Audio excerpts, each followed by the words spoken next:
السلام علیکم دوستوں، آپ دیکھ رہے ہیں میک ٹی وی۔ دوستوں، آپ نے ایسی فیملیز کے بارے میں تو سنا ہوگا جو کہ امیر اور بہت طاقتور ہوتی ہیں۔ آج کے دور میں بھی پاکستان میں ایسی فیملیز موجود ہیں جو بہت طاقتور اور رائل فیملیز ہیں۔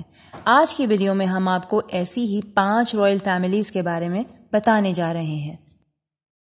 ویڈیو شروع کرنے سے پہلے ہمارے چینل کو سبسکرائب کریں اور ہماری ویڈیو کو لائک اور شیئر ضرور کریں۔ خان آف قلات، یہ ایک بلوچی قبیلے کی ایک فیملی ہے۔ ان کو خان آف قلات بھی کہا جاتا ہے۔ اصل میں یہ بلوچستان کے علاقے قلات کے رولرز تھے۔ سن 1666 میں مغل سلطنت کے بادشاہ اکبر کے دور میں ان کی تاریخ شروع ہوئی تھی۔ سن 1839 تک انہوں نے اس علاقے پر حکومت کی، پھر برٹش نے یہاں اسٹیٹ بنا دی۔ 1955 تک یہ ایک نوابی ریاست رہی جس پر خان آف قلات کی حکومت تھی۔ اس کے بعد یہ بھی گورنمنٹ آف پاکستان میں شامل ہو گئی اور اب یہ بلوچستان کا ایک پروونس ہے۔ اب یہاں کے خان آف قلات آغا میر محمد سلیمان ہیں جو کہ 35ویں خان آف قلات ہیں۔ ان کے بیٹے پرنس میر محمد خان اب قلات میں اپنے رائل ہاؤس کی دیکھ بھال کرتے ہیں۔ یہ بھی پاکستان کی ایک پاورفل اور امیر فیملی ہے۔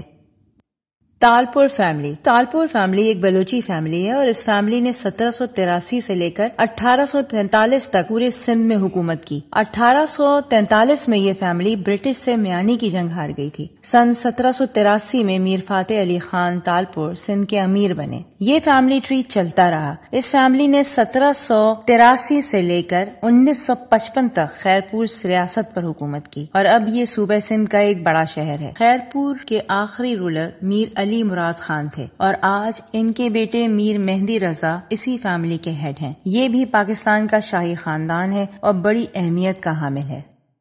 پیر پگارا، یہ ایک صوفی فیملی ہے اور صوبہ سندھ کے اندر یہ ہور کمیونٹی کے لیڈر ہیں اور یہ کئی سالوں سے ہور کے اسپریچول لیڈر ہیں۔ سن 1831 میں پیر پگارا نے ہور کو بنایا تھا جس کا مقصد انگریزوں کی غلامی سے آزادی تھا۔ صبغت اللہ راشدی چھٹے پیر پگارا تھے اور یہ سن 1910 میں برٹش راج میں خیرپور میں پیدا ہوئے اور ان کو برٹش راج نے حیدرآباد کی سینٹرل جیل میں پھانسی دے دی تھی۔ اس کے بعد سید شاہ مردان 7ویں پیر پگارا بنے اور ان کی وفات کے بعد اب صبغت اللہ شاہ 8ویں پیر پگارا ہیں اور اب یہ پاکستان مسلم لیگ فنکشنل کے سربراہ بھی ہیں۔ ان کو راجہ سائیں بھی کہا جاتا ہے۔ یہ 3 بار سندھ اسمبلی میں منتخب ہو چکے ہیں۔ یہ فیملی سندھ کے اندر بہت پاورفل اور رچ ہے اور سندھ میں ان کی بہت ہیوج فالوئنگ ہے۔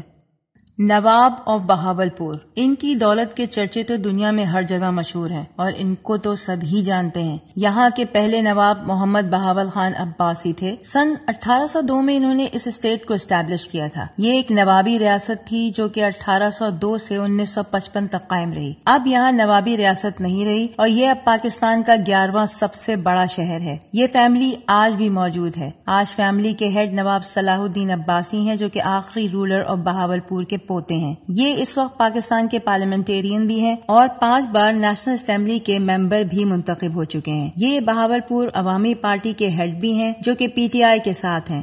یہ خاندان آج بھی پاکستان کا امیر، پاورفل اور شاہی خاندانوں میں سے ایک خاندان ہے۔ بگٹی فیملی۔ دوستوں، بگٹی ایک بلوچی قبیلہ ہے۔ یہ لوگ زیادہ تر ڈیرہ بگٹی میں ہی رہتے ہیں۔ اس کے ہیڈ نواب اکبر شاہ خان بگٹی تھے۔ یہ 1927 میں پیدا ہوئے تھے اور اسٹیٹ کے انٹیریئر منسٹر تھے۔ انہوں نے جمہوری وطن پارٹی بھی بنائی تھی۔ یہ بلوچستان کے گورنر اور چیف بھی رہ چکے ہیں۔ 2006 میں اکبر بگٹی کو قتل کر دیا گیا تھا۔ ان کے بعد اب نواب میر علی بگٹی اس فیملی کے ہیڈ ہیں۔ یہ اکبر بگٹی کے پوتے ہیں۔ یہ فیملی پاکستان کی بہت پاورفل اور امیر فیملی ہے۔ امید ہے آپ کو ہماری ویڈیو بہت پسند آئی ہوگی۔ ہماری ویڈیو کو لائک، سبسکرائب اور شیئر کرنا مت بھولیے گا۔